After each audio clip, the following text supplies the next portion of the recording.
Hello guys, ನಮಸ್ಕಾರ ಎಲ್ಲರಿಗೂ. Welcome to my YouTube channel. So ಇವತ್ತು ನಾನು ಹೊರಟಿರೋದು ಸವದತ್ತಿ ಯಲ್ಲಮ್ಮನ ದೇವಸ್ಥಾನಕ್ಕೆ. ತುಂಬ ಜನದ ಎನ್ಕ್ವೈರಿ ಇದ್ದಿದ್ದು, ಮೇಡಮ್ ಪೂಜೆ ಯಾವ ಥರ ಮಾಡೋದು, ನೀವು ಯಾವ ಥರ ಪೂಜೆ ಮಾಡ್ತೀರಾ ಅಂತ. ಸೊ ಈ ವಿಡಿಯೋದಲ್ಲಿ ನಾನು ಸವದತ್ತಿ ಯಲ್ಲಮ್ಮನ ಜೌಗಳ ಬಾವಿ ಹತ್ರ ಯಾವ ಥರ ಪೂಜೆ ಮಾಡೋದು ಅನ್ನೋದ್ರ ಬಗ್ಗೆ ಕಂಪ್ಲೀಟ್ ಮಾಹಿತಿನ ಹೇಳ್ತಿದ್ದೀನಿ. ಸೊ ಈ ವಿಡಿಯೋನ ಎಂಡ್ವರೆಗೂ ನೋಡಿ. ಸೊ ನಾವು ಹೊರಟಿದ್ದು ಗುರುವಾರ ನೈಟ್, ಅಂದರೆ ನಾವು ತಲುಪಿದಾಗ ಶುಕ್ರವಾರ ಬೆಳಗ್ಗೆ ಆಗಿತ್ತು. ಸೊ ನಾವು ಶುಕ್ರವಾರ ನೈಟ್ ಅಲ್ಲೇ ಮಲಗಬೇಕು ಅನ್ನೋ ಥರ ಪ್ಲ್ಯಾನ್ ಮಾಡಿ ಹೊರಟಿದ್ದು. ಸೊ ನಾವದಾಗ ಬೆಳಗ್ಗೆ ಒಂದು 6:30 ಆಗಿತ್ತು. ಸೊ ನಾನು ತಗೊಂಡಿರೋ ಪಡ್ಲಿಗೆ ಏನಿತ್ತು, ಆ ಪಡ್ಲಿಗೆನ ಸೊ ನಾನೇನೇನು ಇಲ್ಲಿಂದ ರೆಡಿ ಮಾಡ್ಕೊಂಡು ಹೋಗಿದ್ದೆ ಅದೆಲ್ಲ ಮುಖಪದ್ಮ, ಆಮೇಲೆ ಛತ್ರಿ, ಹಾಗೆ ಅಲ್ಲೇ ಉಡ್ಸಿರೋಂಥ ಸೀರೆ, ಮಡ್ಲಕ್ಕಿ ಎಲ್ಲನೂ ಡಿವೈಡ್ ಮಾಡಬೇಕು ಹೋಗಿದ ತಕ್ಷಣವೇ. ಸೊ ಮನೆಯಲ್ಲಿ ಹೊರಡೋಕ್ಕಿಂತ ಮುಂಚೆ ದಯವಿಟ್ಟು ಶುಭ್ರತೆಯಿಂದ ಹೊರಡಿ. ದೇವಸ್ಥಾನಕ್ಕೆ ಹೋಗಬೇಕಾದ್ರೆ ಸೊ ಮಡಿಯಿಂದನೇ ಹೋಗಬೇಕು. ನಿಮಗೆಲ್ಲರಿಗೂ ಗೊತ್ತು, ಸವದತ್ತಿ ಯಲ್ಲಮ್ಮನಿಗೆ ತುಂಬ ಮಡಿಯಿಂದ ಪೂಜೆ ಮಾಡಲೇಬೇಕು ಅಂತ. ಸೊ ಪ್ರತಿಯೊಬ್ಬರಿಗೂ ಅಷ್ಟೇ. ಸೊ ಅನ್ನೋದು ಚಪ್ಪಲಿ ಕಾಲಲ್ಲಿ ಹೋಗೋದು, ಹಾಗೆಯೇ ಮನೆಯಿಂದ ಹೊರಡ್ಬೇಕಾದ್ರೆ ಕಿರಿಕಿರಿ ಮಾಡ್ಕೊಂಡು ಹೊರಡೋದು, ಅಥವಾ ಮನೇನ ಕ್ಲೀನ್ ಮಾಡಿದ್ರೆ ಹೊರಡೋದು, ಆ ಥರ ದಯವಿಟ್ಟು ಮಾಡಿಬಿಡಿ. ತುಂಬ ನೀಟಾಗಿ ಅಚ್ಚುಕಟ್ಟಾಗಿ ಮನೆಯಿಂದ ಹೊರಡ್ರಿ. ನೆಕ್ಸ್ಟ್ ಏನಪ್ಪ ಅಂದರೆ, ಸೊ ಮನೆಯಿಂದ ಹೊರಡ್ಬೇಕಾದ್ರೆ ನೀವು ಎಲ್ರಿಗೂ ಗೊತ್ತಿರುತ್ತೆ ಗಂಗೆ ಪೂಜೆ ಮಾಡೋದಕ್ಕೆ ಏನೇನು ಐಟಮ್ನ ತೊಗೊಂಡು ಹೋಗಬೇಕು ಅಂತ. ಸೊ ಅದೆಲ್ಲ ಐಟಮ್ ತೊಗೊಂಡು ಹೋಗಲೇಬೇಕು. ನಿಮಗೆ ಗ್ರಂಥಿಗೆ ಅಂಗಡಿಗೆ ಹೋದರೆ ಸೊ ಗಂಗೆ ಪೂಜೆಗೆ ಬೇಕಾಗಿರೋ ಬಳೆ ಮತ್ತು ಬಳೆ ಭಂಡಾರ ಕೊಡಿ ಅಂದರೆ ಕೊಡ್ತಾರೆ. ಸೊ ಅದೊಂದು ಸೆಟ್ ತೊಗೊಳ್ಳಿ. ಅದ್ರ ಜೊತೆಗೆ ಚಿಗಳಿ ತಮಟ ಅಂತ ಏನು ಹೇಳ್ತೀವಿ ಅದನ್ನು ಮಾಡ್ಕೋಬೇಕು. ಸೊ ಚಿಗಳಿ ಯಾರಿಗಾದ್ರೂ ಮಾಡೋಕ್ಕೆ ಗೊತ್ತಿಲ್ಲ ಅಂತಂದರೆ ಕಮೆಂಟ್ ಮಾಡಿ ಯಾವ ಥರ ಮಾಡೋದು ಅಂತ. ಖಂಡಿತ ನಾನು ನೆಕ್ಸ್ಟ್ ವಿಡಿಯೋದಲ್ಲಿ ಅಪ್ಲೋಡ್ ಕೂಡ ಮಾಡ್ತೀನಿ. ಸೊ ಕರಿ ಎಳ್ಳನ್ನ ಸ್ವಲ್ಪ ನೀಟಾಗಿ ಕ್ಲೀನ್ ಮಾಡಿ ಅದನ್ನು ಮಿಕ್ಸಿಗೆ ಹಾಕಿ ಬೆಲ್ಲ ಜೊತೆಗೆ ಮಿಕ್ಸ್ ಮಾಡಿದ್ರೆ ಅದು ಒಂದು ಪೌಡ್ರು ಫಾರ್ಮೇಟ್ ಆಗುತ್ತೆ. ಅದಾದಮೇಲೆ ನೀವು ಉಂಡೆನ ಕಟ್ಟಬೇಕು. ಸೊ ಇದೇ ಥರ ಚಿಗಳಿನ ಮಾಡೋದು. ನೆಕ್ಸ್ಟ್ ಅದಾದಮೇಲೆ ಸೊ ಬೆಲ್ಲ ಮತ್ತು ಅಕ್ಕಿ ಹಿಟ್ಟಲ್ಲಿ ನಾವು ತಮಟನ ಮಾಡ್ತೀವಿ. ಸೊ ಇದೇ ಮೋಸ್ಟ್ ಇಂಪಾರ್ಟೆಂಟ್ ಆಗಿರೋದು. ದೇವಸ್ಥಾನಕ್ಕೆ ಕೊಡೋಕ್ಕಿಂತ ಮುಂಚೆ ನೀವು ಪ್ರಿಪೇರ್ ಮಾಡ್ಕೋಬೇಕಾಗಿರೋ ಐಟಮ್ ಅಂದರೆ ಸೊ ಇದೆರಡು ಕಂಪಲ್ಸರಿ ತೊಗೋಬೇಕು. ಅದ್ರ ಜೊತೆಗೆ ನೀವು ಹಾಲು, ತುಪ್ಪ, ಹಾಗೆಯೇ ಬಾಳೆಹಣ್ಣು, ಎಲೆ ಅಡಿಕೆ, ಹೀಗೇ ಪ್ರತಿಯೊಂದು ಐಟಮ್ ಕೂಡ ಜೋಡಿಸ್ಕೋಬೇಕು. ಈಗ ಒಂದೊಂದೇ ಹೇಳ್ತಾ ಹೋಗ್ತೀನಿ. ನೀವು ಒಂದು ಪಡ್ಲಿಗೆನ ರೆಡಿ ಮಾಡ್ಕೋಬೇಕು ಅಂದರೆ ಅಲ್ಲಿ ಹೋಗಿ ಪೂಜೆ ಮಾಡಬೇಕು ಅಂದರೆ ಫಸ್ಟ್ ಸ್ಟಾರ್ಟ್ ಮಾಡಬೇಕಾಗಿದ್ದು ಊದಿನ ಕಡ್ಡಿ, ಕರ್ಪೂರ, ಹಾಗೆಯೇ ನೀವು ಕೈಯಲ್ಲಿ ಕಟ್ಕೊಂತಿರಲ್ಲ ಕಂಕಣ, ಅದು ಕಂಪಲ್ಸರಿ ಫಸ್ಟ್ ತೊಗೋಬೇಕು ನೀವು.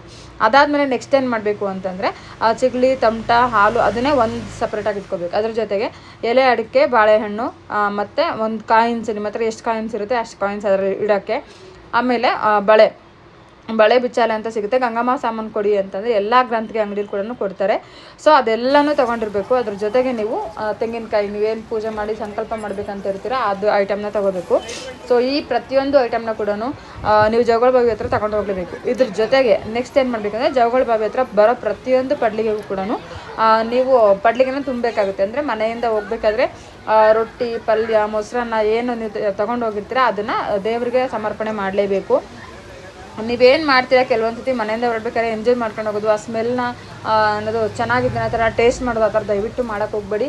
ಪ್ರತಿಯೊಂದು ಐಟಮ್ ಕೂಡ ಎಲ್ಲ ದೇವ್ರಿಗೆ ಇಡೋದ್ರಿಂದ ಅದನ್ನು ಸಪ್ರೇಟಾಗಿ ಇಟ್ಕೊಳ್ಳಿ. ಅಂದರೆ ದೇವರಿಗೆ ಅಂತಲೇ ಸಪ್ರೇಟಾಗಿ ಮಾಡ್ಕೊಳ್ಳಿ. ಅಂದರೆ 9 ರೊಟ್ಟಿ ಮಾಡ್ಕೊಳ್ಳೋದು, 9 ಮೊಸರು ಬುತ್ತಿ ಮಾಡ್ಕೊಳ್ಳೋದು, ಅಂದರೆ ಚಿಕ್ಕ ಚಿಕ್ಕ ಉಂಡೆಗಳ ಥರ ಮಾಡ್ಕೊಂಡ್ರು ಓಕೆ. ಆಮೇಲೆ ನೀವೇನು ಪಲ್ಯ ಮಾಡಿರ್ತೀರ ಅಂದರೂ ಕೂಡ ಸಪ್ರೇಟಾಗಿ ಇಟ್ಕೊಂಡು ನೀವು ಬೇಕಾದರೆ ಮಾಡ್ಕೋಬೋದು.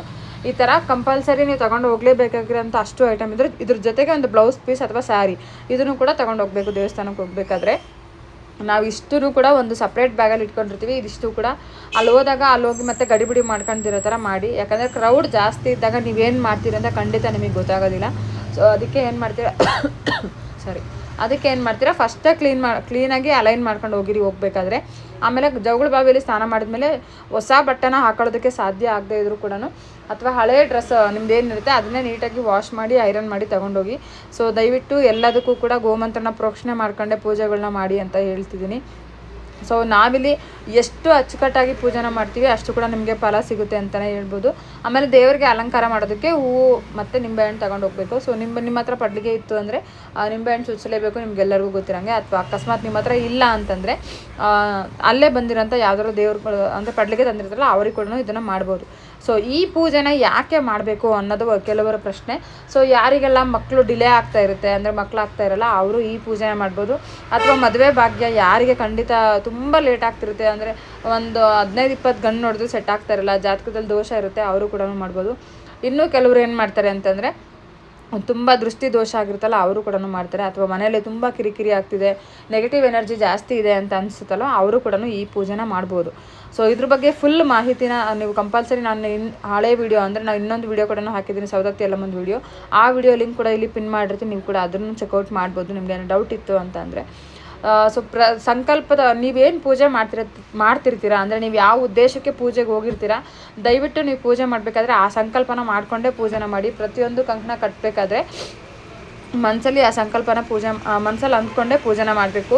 ತುಂಬ ಜನ ಭಕ್ತಾದಿಗಳು ಬಂದಿರ್ತಾರಲ್ಲಿ. ಸೊ ದಯವಿಟ್ಟು ಯಾವುದೇ ರೀತಿ ಡಿಸ್ಟರ್ಬ್ ಆಗ್ದಲೆ ಆರಾಮಾಗಿ ಪೂಜೆನ ಮಾಡ್ಕೊಂಬನ್ನಿ. ಸೊ ಇನ್ನೊಂದು ಸತಿ ಏನು ಮಾಡ್ತಾರೆ ಅಂದರೆ, ಕೆಲವರು ಕಂಕಣನ ಮಿಸ್ ಮಾಡೋದು ಅಥವಾ ಇನ್ನೊಂದೇನೋ ಮಿಸ್ ಮಾಡೋದು ಆ ಥರ ಮಾಡ್ತಾರೆ. ದಯವಿಟ್ಟು ಕಂಕಣ ಕಟ್ಟಬೇಕಾದ್ರೆ ನೀವು ಮತ್ತು ನಿಮ್ಮ ಮನೆಯವರು ಅಥವಾ ನಿಮ್ಮ ಮಕ್ಕಳು ಏನಾದರೂ ಹೋಗಿದ್ರೆ ಫಸ್ಟ್ ನೀವು ಕಂಕಣ ಕಟ್ಟಬೇಕು, ಆಮೇಲೆ ಪೂಜೆನ ಮಾಡಬೇಕು. ವಿತೌಟ್ ಕಂಕಣ ದಯವಿಟ್ಟು ಪೂಜೆ ಮಾಡೋದಕ್ಕೆ ಹೋಗ್ಬಿಡಿ. ದೇವರಿಗೂ ಕೂಡ ಒಂದು ಕಂಕಣನ ಇಡಲೇಬೇಕು, ಆ ಥರ ಪೂಜೆನ ಮಾಡ್ಕೊಳ್ಳಿ. ನೆಕ್ಸ್ಟ್ ಏನಪ್ಪ ಅಂದರೆ, ಕಂಕಣ ಕಟ್ಟೋದಂದರೆ ಕೆಲವರು ಹೂವಿಟ್ಟು ಕಟ್ತಾರೆ. ಸೊ ಈ ಥರ ವಿಶೇಷ ಪೂಜೆಗಳನ್ನ ಮಾಡ್ತಿದ್ರೆ ಅಥವಾ ಸಂಕಲ್ಪ ಮಾಡ್ತಿರೋಂಥ ಪೂಜೆಗಳನ್ನ ಮಾಡ್ತಿದ್ರೆ ಇದು ಎಲೆನ ಇಟ್ಬಿಟ್ಟು ಅದ್ರ ಮೇಲ್ಗಡೆ ಒಂದು ಹೂವನ್ನ ಇಡಬೇಕು. ಸೊ ಅದೇ ತುಂಬ ಶ್ರೇಷ್ಠವಾಗಿರೋದು. ನೀವೇನು ಕಳಸನ ಇಟ್ಟಿರ್ತೀರಾ ಅಥವಾ ನೀವೇನಾದರೂ ಅಲ್ಲಿ ಏನತ್ತರ ಬೆನಪ್ಪನ್ನ ಅಂತ ಹೇಳ್ತಾರೆ, ಅಂದರೆ 5 ಕಲ್ಲುಗಳನ್ನ ಇಡ್ತಾರೆ, ಅದರ ಇಟ್ಬಿಟ್ಟೆ ಗಂಗೆ ಪೂಜೆನ ಮಾಡೋದು. ಸೊ ಇದೆಲ್ಲದರ ಉದ್ದೇಶ ಏನು ಅಂದರೆ, ಒಂದು ಮಿರಾಕಲ್ ನಡೆಯುತ್ತೆ ಅಂತ. ಖಂಡಿತ ನಡೆಯುತ್ತೆ ಈ ದೇವಸ್ಥಾನದಲ್ಲಿ, ಯಾವುದೇ ರೀತಿ ಡೌಟ್ ಬೇಡ. ಅದಾದಮೇಲೆ ಏನು ಮಾಡಬೇಕು ಅಂತಂದರೆ, ಅಲ್ಲೆಲ್ಲ ಪೂಜನ ಆಗಿದ್ದಾದ್ಮೇಲೆ ನೀವು ಎಷ್ಟು ಜನ ಅಲ್ಲಿರ್ತಾರಲ್ಲ, 5 ಜನ 9 ಜನ ಮಕ್ಕಳಿಗೂ ಕೂಡ ಅಥವಾ ಗಂಡು ಮಕ್ಕಳಿಗೂ ಕೂಡ ನೀವು ಅಲ್ಲಿರೋ ಅಂಥ ಪ್ರಸಾದ ಅಂದರೆ ನೀವು ಬಾಳೆಹಣ್ಣು ಏನು ತಂಬಿಟ್ಟೆಲ್ಲ ಇಟ್ಟಿರ್ತೀರ ಅದನ್ನು ಕೂಡ ಕೊಡ್ಬೋದು. ನೆಕ್ಸ್ಟ್ ಚಪಾತಿ ಮತ್ತು ನೀವೇನು ರೊಟ್ಟಿ ತೊಗೊಂಡೋಗಿರ್ತೀರ, ರೊಟ್ಟಿ ಮತ್ತು ಬುತ್ತಿನ ತೊಗೊಂಡೋಗಿರ್ತೀರ, ಆ ಬುತ್ತಿನ ಅಲ್ಲಿರೋಂಥ ಎಲ್ಲ ಪಡ್ಲಿಗೆಗಳು ಕೂಡ ಅಲ್ಲಿ ಕೊಡಬೇಕು. ಅಂದರೆ ತುಂಬ ಜನ ಅಲ್ಲಿ ಪಡ್ಲಿಗೆನ ಇಟ್ಕೊಂಡು ಕೂತಿರ್ತಾರೆ, ಅವರಿಗೆ ಆ ಪಡ್ಲಿಗೆಲ್ಲ ಇಟ್ಬಿಟ್ಟು ಬರಬೇಕು. ಅದ್ರ ಜೊತೆಗೆ ಒಂದು ಕಾಯಿನ್ ಕೂಡ ಇಡಬೇಕು. ಇದು ಅಂದರೆ ಇದು ಹೊಂಡದಲ್ಲಿ ಎಲ್ಲ ಪೂಜೆ ಮುಗಿಸಿದ ಆದಮೇಲೆ ನೆಕ್ಸ್ಟ್ ನೀವು ಬರಬೇಕಾಗಿರೋದು ಸತ್ಯಮ್ಮನ ದೇವಸ್ಥಾನದ ಹತ್ರ. ಅಲ್ಲೇ ಪಕ್ಕದಲ್ಲೇ ಇರೋದು. ಸತ್ಯಮ್ಮ ಯಾರು ಅಂತ ನಿಮ್ಗೆ ಎಲ್ಲರಿಗೂ ಗೊತ್ತು. ಸವದತ್ತಿ ಯಲ್ಲಮ್ಮನ ತುಂಬ ಒಂದು ಪ್ರೀತಿ ಅತ್ತೆ. ಅವರಿಬ್ಬರು ತಾಯಿ ಮಗಳ ಥರನೇ ಇದ್ದರು ಅಂತಲೇ ಹೇಳ್ಬೋದು. ತುಂಬ ಚೆನ್ನಾಗಿದೆ ದೇವಸ್ಥಾನ. ದಯವಿಟ್ಟು ಎಲ್ಲ ಭಕ್ತಾದಿಗಳಲ್ಲಿ ಒಂದೇ ಬೇಡಿಕೆ, ದಯವಿಟ್ಟು ಗಲೀಜು ಮಾಡಬೇಡಿ. ತುಂಬ ಚೆನ್ನಾಗಿ ಪೂಜೆನ ಮಾಡಿಕೊಂಡು ಆರಾಮಾಗಿ ಬನ್ನಿ. ದಯವಿಟ್ಟು ನೀವು ತೊಗೊಂಬಂದಿರೋಂಥ ವಸ್ತುಗಳ ಅದರದೇ ಆದ ಜಾಗದಲ್ಲಿ ಇಡೋದಕ್ಕೆ ಆದಷ್ಟು ಪ್ರಯತ್ನ ಪಡಿ.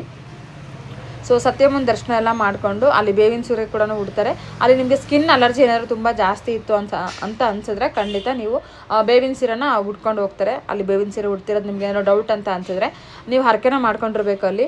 ಸೊ ಇದಾದಮೇಲೆ ನಾವು ಬಂದಿದ್ದು ಪರಶುರಾಮನ ದೇವಸ್ಥಾನಕ್ಕೆ, ಅಲ್ಲೇ ಪಕ್ಕದಲ್ಲೇ ಇರೋ ಹತ್ರ ಎಣ್ಣೆ ಹೊಂಡದ ಹತ್ರ. ಸೊ ಎಣ್ಣೆ ಹೊಂಡ ನಿಮ್ಗೆ ಎಲ್ಲರಿಗೂ ಗೊತ್ತು. ತಾಯಿಗೆ ನಾವು ಪ್ರತಿದಿನ ಏನು ಮಹಾಮಂಗಳಾರತಿಗೆ ಆಮೇಲೆ ಅಭಿಷೇಕಕ್ಕೆ ತಗೊಂಡು ಹೋಗ್ತಾರೆ. ಎಣ್ಣೆ ಹೊಂಡದಿನ ನೀರು ಹೋಗೋದು, ಅಲ್ಲೂ ಕೂಡ ನಾವು ನೀರನ್ನ ಪ್ರೋಕ್ಷಣೆ ಮಾಡಿಕೊಂಡು ಪರಶುರಾಮನ ದೇವಸ್ಥಾನ ಹತ್ರ ಬಂದ್ವಿ. ಅಲ್ಲಾದಮೇಲೆ ಇಲ್ಲಿ ನಿಮ್ಗೆ ಎಂಟ್ರೆನ್ಸಲ್ಲೇ ಒಂದು ತೊಟ್ಲು ಸಿಗುತ್ತೆ ಪರಶುರಾಮನ ಕಟ್ಟೆ ಹತ್ರ. ಅಲ್ಲೇನು ಮಾಡಬೇಕು, ಉಪ್ಪನ್ನ ಹಾಕಬೇಕು.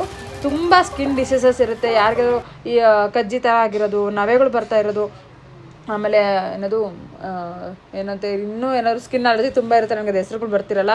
ಆಮೇಲೆ ತೊನ್ನತ್ತಿರೋ ಸಮಸ್ಯೆ, ಆಮೇಲೆ ಸವದತ್ತಿ ಯಲ್ಲಮ್ಮಂಗೆ ಬಂತಲ್ಲ ಕುಷ್ಠರೋಗ, ಆ ಥರ ಸಮಸ್ಯೆಗಳು ತುಂಬ ಜಾಸ್ತಿ ಇತ್ತು ಅಂತ ಅನಿಸಿದ್ರು ಕೂಡ ಆ ದೇವ್ರಿಗೆ ಸಂಕಲ್ಪನ ಮಾಡಿಕೊಂಡು ಉಪ್ಪನ್ನ ಅರ್ಪಣೆ ಮಾಡಬೇಕು ದೇವ್ರಿಗೆ. ಖಂಡಿತ ಸ್ಕಿನ್ ಅಲರ್ಜಿ ಕಡಿಮೆ ಆಗ್ತಾ ಹೋಗುತ್ತೆ. ಏಕ್ದಮ್ ಕಡಿಮೆ ಆಗುತ್ತೆ ಅಂತ ಹೇಳ್ತಿಲ್ಲ, ಖಂಡಿತ ಕಡಿಮೆ ಆಗುತ್ತೆ. ನೀವು ಒಂದು 4-5 ಸತಿ ಹೋಗೋಷ್ಟರಲ್ಲಿ 100% ನಿಮಗೆ ಕ್ಯೂರ್ ಆಗುತ್ತೆ ಅಂತಲೇ ಹೇಳ್ಬೋದು. ಅದಾದಮೇಲೆ ದರ್ಶನ ಎಲ್ಲ ಪೂಜೆ ಎಲ್ಲ ಮುಗಿಸ್ಕೊಂಡು ನಾವು ದರ್ಶನಕ್ಕೆ ಹೋದ್ವಿ. ದರ್ಶನ ತುಂಬಾ ಚೆನ್ನಾಗಾಯಿತು. ನನ್ನ ಹತ್ರ ಪಡ್ಲಿಗೆ ಇರೋದ್ರಿಂದ ನಾನು ಅಲ್ಲೇ ಇರೋವಂಥ ಒಂದು 5-6 ಅಂಗಡಿಗೆ ಹೋಗ್ಬಿಟ್ಟು ಸೊ ಭಂಡಾರನ ತಗೊಂಡು ಬಂದ್ವಿ.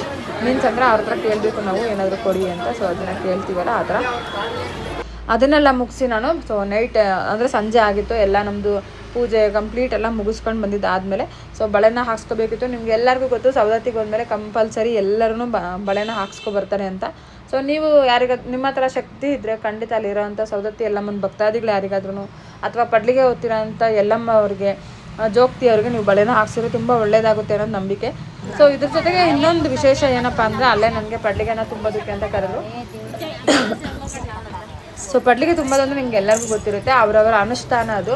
ಅವರೇನಾದ್ರು 9 ಪಡ್ಲಿಗೆ 5 ಪಡ್ಲಿಗೆ ಆ ಥರ ಏನಾದರೂ ತುಂಬಿಸ್ತೀವಿ ಅಂತ ಅಂದ್ಕೊಂಡಿದ್ರೆ, ಅಂದರೆ ಅವರು ಮಾಡಿರೋಂಥ ಅಡುಗೆನ ಯಾವುದೇ ರೀತಿ ಎಂಜಲು ಮಾಡ್ದಲೆ ದೇವರಿಗೆ ಎಲ್ಲನೂ ಸಮರ್ಪಣೆ ಮಾಡಿ ಅವ್ರಿಗೆ ಉದೋ ಅನಿಸಿ ನೆಕ್ಸ್ಟು ಅವರು ಏನು ಸಂಕಲ್ಪ ಮಾಡ್ಕೊಂಡಿರ್ತಾರೆ ಆ ಪೂಜೆ. ಸೊ ಇಲ್ಲಿ ನಾವು ಕೂಡ ಅದನ್ನೇ ಮಾಡ್ತಿರೋದು, ನೀವು ಕಂಪ್ಲೀಟಾಗಿ ಕೇಳಿಸ್ಕೊಳ್ಳಿ.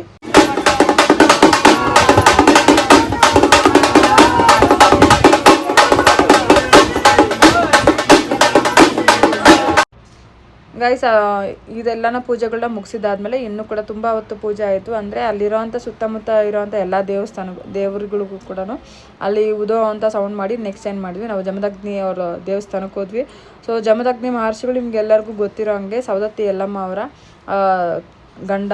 ಸೊ ಅವ್ರ ದೇವಸ್ಥಾನಕ್ಕೂ ಕೂಡ ಹೋಗಿದ್ವಿ. ಅಲ್ಲೂ ಕೂಡ ಇಲ್ಲಿ ನಮ್ಮ ಹಿಂದೆಗಡೆ ಏನು ಕಾಣ್ತೀರಾ ಅವರು 12 ವರ್ಷ ಕಂಪ್ಲೀಟ್ ಆಗಿತ್ತು ಅಂತ ತುಂಬ ಚೆನ್ನಾಗಿ ಪೂಜೆ ಎಲ್ಲ ಮಾಡಿಸ್ತಾಯಿದ್ರು.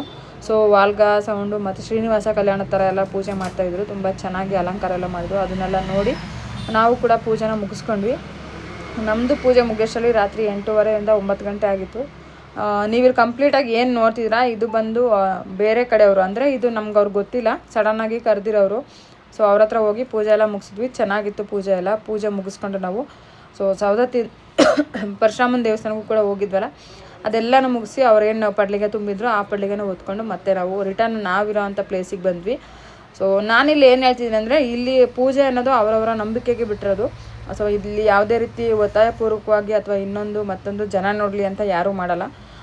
ಈ ವಿಡಿಯೋಗಳಿಗೆ ದಯವಿಟ್ಟು ಯಾವುದೇ ರೀತಿ ಬ್ಯಾಡ್ ಕಮೆಂಟ್ ಹಾಕ್ತಲೇ, ನಿಮಗೆ ಇಷ್ಟ ಇದ್ದರೆ ದಯವಿಟ್ಟು ವಿಡಿಯೋನ ನೋಡಿ, ಇಲ್ಲಾಂದರೆ ಸ್ಕಿಪ್ ಮಾಡಿ. ಸೊ ಎಲ್ಲರಿಗೂ ಒಳ್ಳೆಯದಾಗಲಿ ಅಂತ ಹೇಳ್ತಾ ಈ ವಿಡಿಯೋನ ಇಲ್ಲಿಗೆ ಎಂಡ್ ಮಾಡ್ತಿದ್ದೀನಿ. ಸೊ ನೆಕ್ಸ್ಟ್ ವಿಡಿಯೋದಲ್ಲಿ ಮತ್ತೆ ಸಿಗ್ತೀನಿ, ಅಥವಾ ಮತ್ತೆ ಪರಶುರಾಮನ ವಿಡಿಯೋ ಜೊತೆಗೆ ಸಿಗ್ತೀನಿ ಅಂತ ಹೇಳ್ತಾ, so thank you so much ಇಲ್ಲಿವರೆಗೂ ವಿಡಿಯೋನ ನೋಡ್ತಿರೋದಕ್ಕೆ ಅಂತ ಹೇಳ್ತಾ, ನಿಮ್ಮ ಕನ್ನಡತೆಯನ್ನು ಸದಾ ಪ್ರೋತ್ಸಾಹಿಸಿ.